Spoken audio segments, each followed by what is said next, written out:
नमस्कार, मैं हूं मनमोहन भट्ट। उत्तराखंड के मुख्यमंत्री पुष्कर सिंह धामी इन दिनों एक बार फिर से जनपद स्तरीय दौरों पर निकलने लगे हैं। रुद्रप्रयाग जनपद की समीक्षा बैठक रुद्रप्रयाग में पहुंचकर मुख्यमंत्री ने की। तमाम जनप्रतिनिधि और तमाम वरिष्ठ अधिकारी जो जिले के थे, उनके साथ विकास योजनाओं का खाका खींचा और समीक्षा की गई कि अब तक क्या क्या काम हुए हैं। चूंकि रुद्रप्रयाग बाबा केदारनाथ का ही पड़ाव माना जाता है और सीधा सीधा अगर नाम से भी हम अंदाजा लगाएं तो रुद्रनाथ भगवान का ही एक क्षेत्र रुद्रप्रयाग है, जहां दो नदियों का संगम भी होता है। ऐसे स्थल पर जब पुष्कर सिंह धामी अपने तीखे अंदाज दिखाते हैं, तीखे तेवर दिखाते हैं, तो डॉक्टर RBS रावत और उनके सहयोगियों को गिरफ्तारी का आदेश कर देते हैं।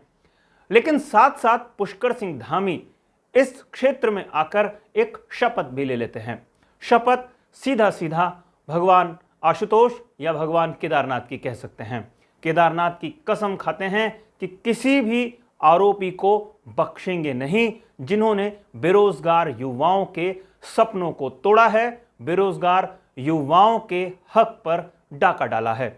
इशारा बिल्कुल साफ था, कार्रवाई हो चुकी थी और उसके बाद भी शपथ अगर ली जाती है तो अंदाजा लगता है कि आने वाले समय में कुछ बड़ा होने जा रहा है।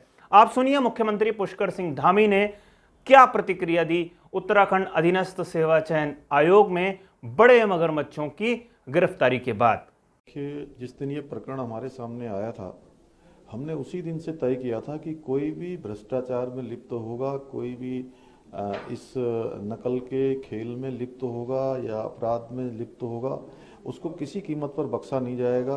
जो हमारे बेटे बेटियों के भविष्य के साथ खिलवाड़ करने वाले हैं, उनकी जगह केवल और केवल जेल है और उन सबको जेल की सलाखों के पीछे भेजा जाएगा और ऐसी नज़ीर बनाई जाएगी कि भविष्य में कभी भी इस प्रकार की घटनाओं को करना तो बहुत बड़ी बात, उसके बारे में सोचना भी उनके लिए दूर दूर की बात हो जाए।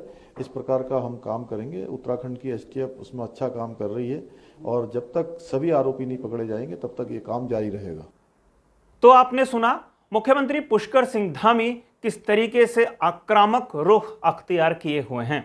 अब सब लोगों की नजर इस बात पर आके अटकी हुई है कि पुष्कर सिंह धामी का अगला कदम क्या होगा। जाहिर सी बात है, जब STF इस प्रकरण की जांच कर रही है तो संतोष बड़ोनी जो पूर्व सचिव हैं उत्तराखंड अधीनस्थ सेवा चयन आयोग के, उनके साथ साथ जो परीक्षा नियंत्रक थे मिस्टर डांगी और उनके कुछ सहयोगियों के खिलाफ भी मुकदमा दर्ज करने की मंजूरी मांगी गई है। लेकिन यह देखना बहुत महत्वपूर्ण है कि क्या इन लोगों से ही ये पूरा गड़बड़ झाला हुआ था या इन लोगों की गड़बड़ी के पीछे कुछ राजनीतिक व्यक्तियों का भी हाथ था। अब स्पष्ट रूप से खुलासा हो सकेगा जब इन बड़ी मछलियों को, बड़े मगरमच्छों को गिरफ्तार किया जा चुका है, तो असली खेल का पता चलेगा कि इस गड़बड़ झाले का मास्टरमाइंड कौन था, किन लोगों के संरक्षण में वास्तव में 6 साल से यहां धांधलियां हो रही थी।